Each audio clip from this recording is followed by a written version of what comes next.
cha mà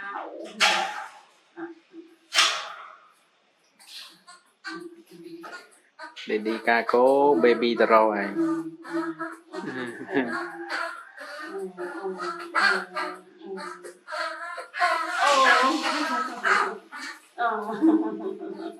cái là hai đứa con mà cha mà một tiền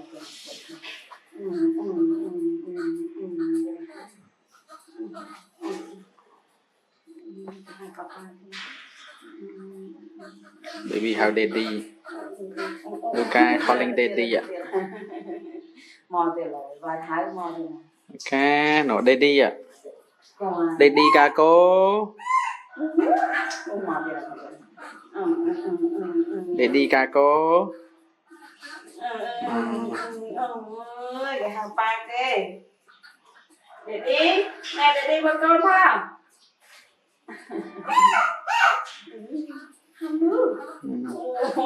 Luca calling ca cố Kro mai mama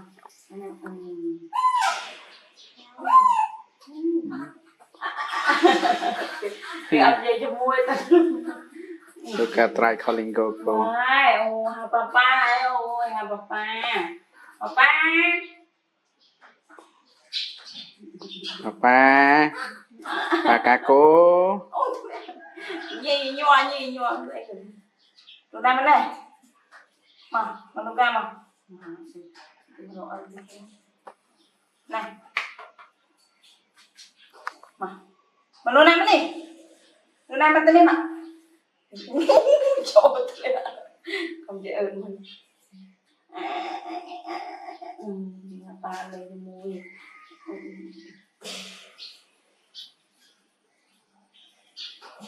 ok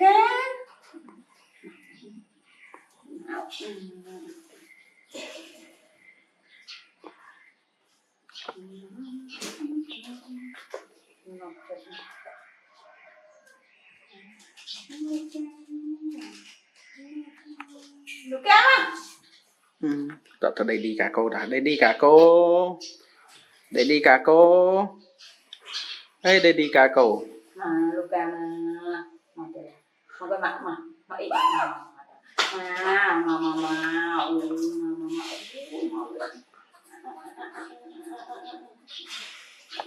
đây đi cả cô mẹ thế nào thực chiến khăn lên tịch đã bằng thích tiết đã cho cung á thích tiết á Luca ôi thực chiến khăn lên tịch á phần này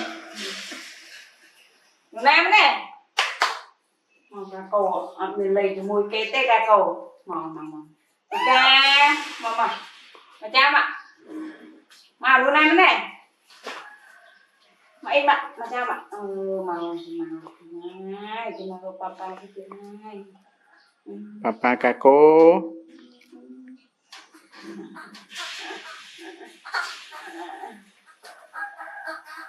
ê mẹ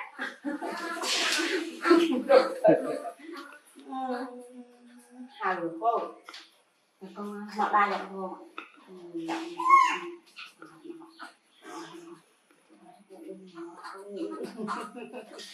Nhìn ai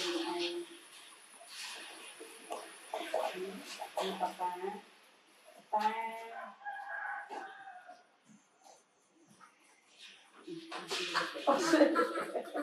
Lại tê cái khát không sao bên đây mà lúc gan à mà bên mà cha mà họ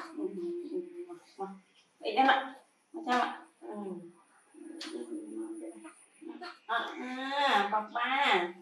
papa cô này Luca feeling excited to see his daddy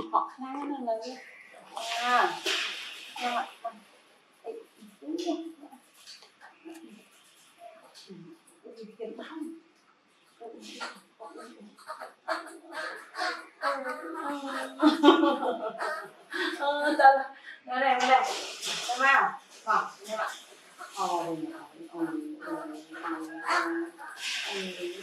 cái ông về hồ yêu đại mà mà chào mà ga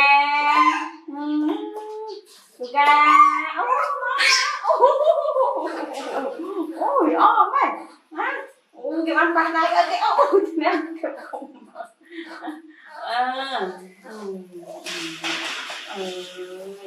về rồi phải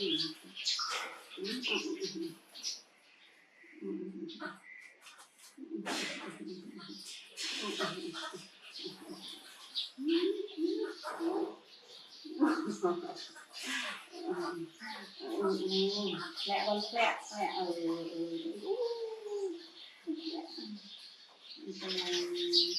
con mẹ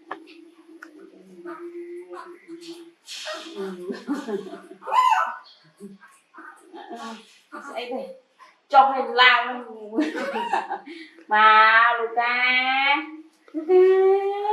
nó thế này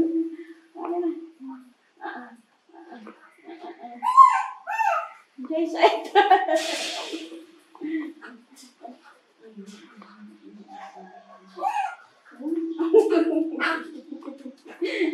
này nó vai chân mày hả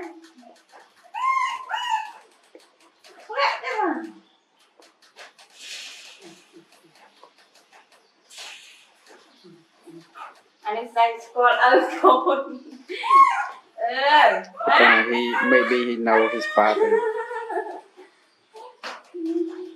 He feeling excited with Kako.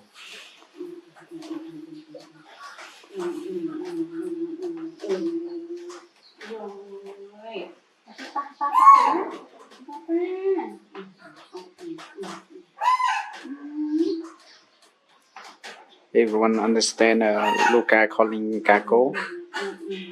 What he say?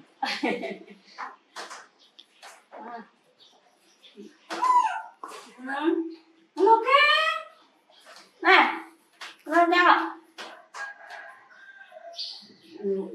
cô đang chơi thì chào ơi Luca Luca cô ngồi đây này cô tăng này cô sleep rồi papa sleep này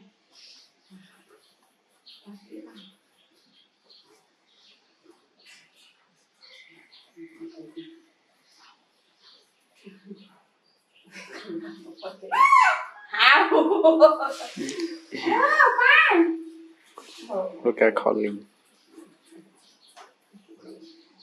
Try to calling Kako.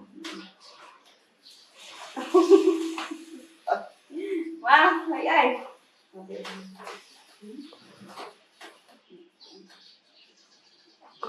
Có cái chồng. Ôi. Ok. Không là không lận luôn. Bye bye.